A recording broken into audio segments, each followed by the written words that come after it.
OCO. I'm Jen Deerenwater, as some of you know from my YouCaring campaign. So I wanted to speak to you all and give an update on what's happening at Standing Rock and with my YouCaring campaign to get to North Dakota.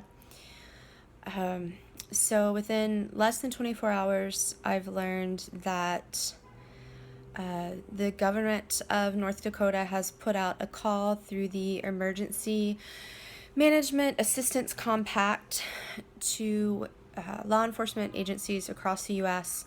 to get help at Standing Rock. And so what the Emergency Management Assistance Compact is it's a federal program that they refer to as a Natural Disaster Relief Compact, and that it is the, and I quote, cornerstone of the nation's mutual aid system.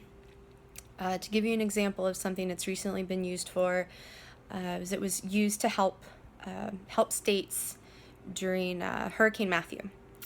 So in theory, this program can be used for good, but in this instance, it's the government of North Dakota bringing in more law enforcement agencies in order to protect the interests of big oil and to further abuse Native women, children, and people.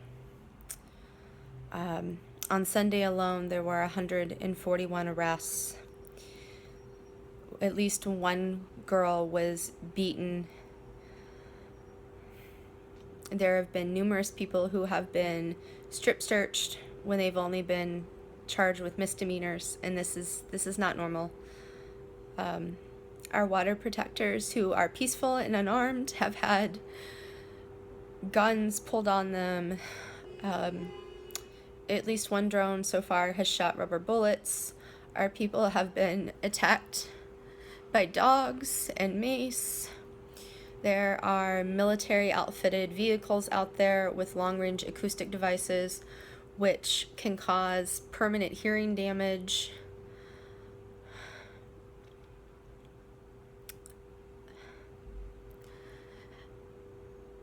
There's already National Guard out there. Minnesota, on Sunday, the government of Minnesota agreed to send law enforcement from Hennepin counties, Washington counties, Hennepin counties, and I believe it's pronounced Anoka County, and they are already out there.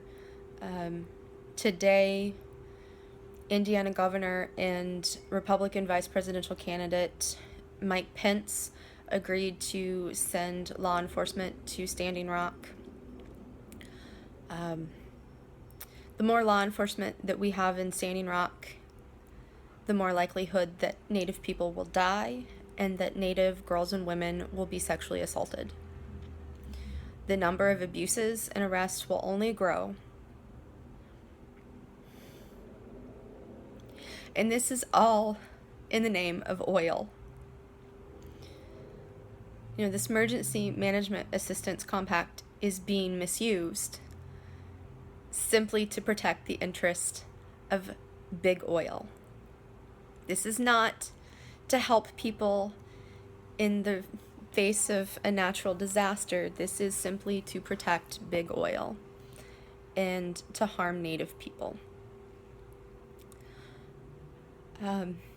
So I'm reaching out to you all to help me get to Standing Rock so that I can go stand with my people to help protect the water. Because right now, we're the only ones that are keeping the Dakota Access Pipeline from being completed. The people that we have out on the grounds are the only ones that are stopping this. On Monday, a frontline camp was set up, and when I refer to the frontline, what I mean is the unceded territories, which is the last area for the pipeline to be constructed. And what I mean by the unceded territories is the land that was never given up by the Standing Rock Sioux tribe And the Fort Laramie Treaty protects that land. This is still the rightful land of the Standing Rock Sioux Nation. And this is a treaty that the U.S. government signed and that they are not honoring. And the people on the front lines, when you hear that word, the front lines, those are the ones who are right there that are stopping this pipeline from being built. And these are the people that are facing the most abuse and the arrests.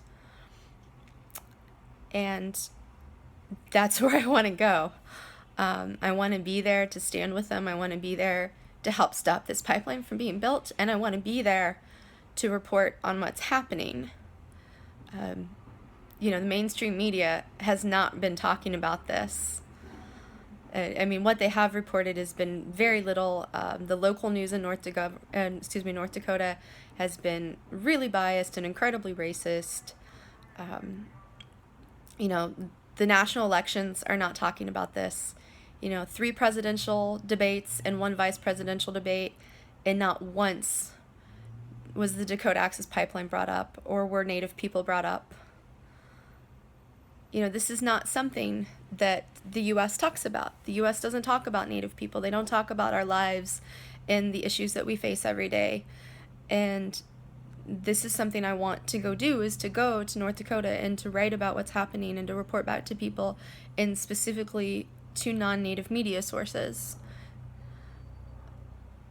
And I realized that by going there, I'm risking arrest, I'm risking my health, I'm risking my well-being. I could very well be risking my life. But every day that I get up and I go about my life in America, as a Native woman, my life is at risk. My health is at risk. My well-being is at risk.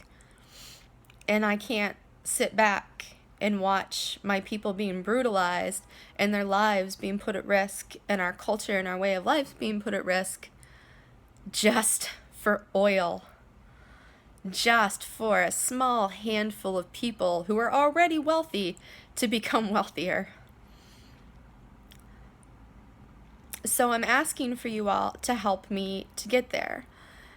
And this is the first time I've ever done a fundraising campaign for myself personally. But it's really, really important for me. And I feel like it's important for my people in our communities. So I'm asking you to give what you can. Even if it's $5, it makes a difference.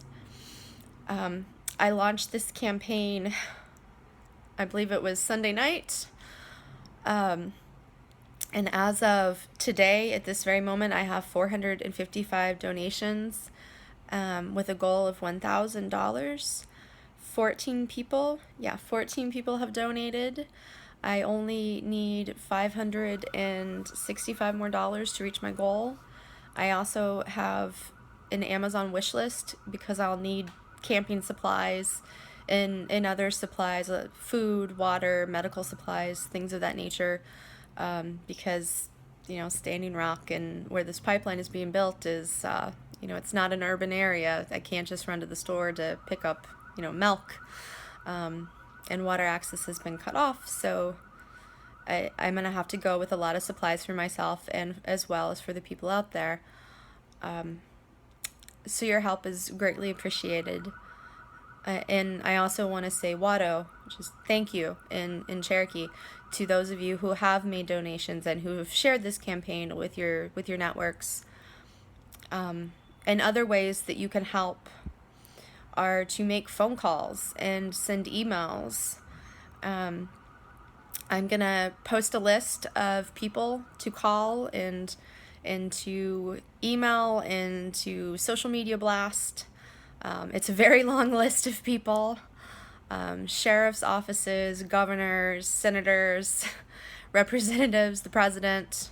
But I'm going to put that up. And I'm going to try to also find as much information as I can for to make phone calls for folks who are hearing impaired, so that there's as much accessibility as possible for people to be active in taking part in stopping the Dakota Access Pipeline. And I also want to ask that you all stay active in your own communities, because there are pipelines being built across the U.S. The Dakota Access is not the only one. There are pipelines going through every single day. I was raised in Oklahoma and Texas, and right now Oklahoma is the most seismically active state in the U.S., and it's all because of fracking. And we have to stay vigilant on all fronts, because these pipelines are happening and they're hurting our communities. And it's not a matter of if they burst or if they leak. It's just when, because they will. They always do. I mean, we're seeing this over and over and over again. So on that note, I'm going to sign off, and Watto, thank you.